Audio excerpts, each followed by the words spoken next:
Today I'm going to teach you how to delete an Elementor template. Whether you're cleaning up old designs or removing templates you no longer need, this process will help you keep your WordPress workspace organized and clutter-free. First, you'll need to go to your WordPress website's admin dashboard and log in.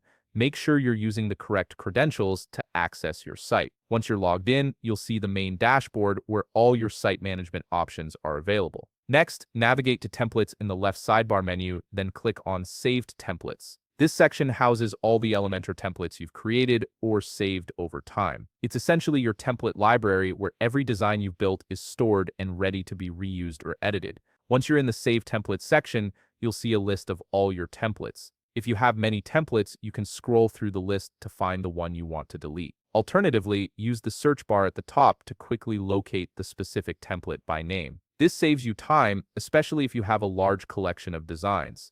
Now, hover your mouse over the template name you want to remove. When you do this, several action options will appear below or next to the template name. Look for the trash icon, which typically looks like a small bin or trash can. Click on that icon to begin the deletion process. At this point, depending on your WordPress setup, a confirmation pop may appear asking you to finalize the action. If this pop-up shows up, go ahead and click OK or Delete to confirm. This step ensures you don't accidentally remove something important. Once confirmed, the template will be moved to the trash, and that's it. You've successfully deleted your Elementor template, freeing up space and keeping your template library clean and easy to navigate. If you found this video helpful, please leave a like, subscribe, and see you in the next video.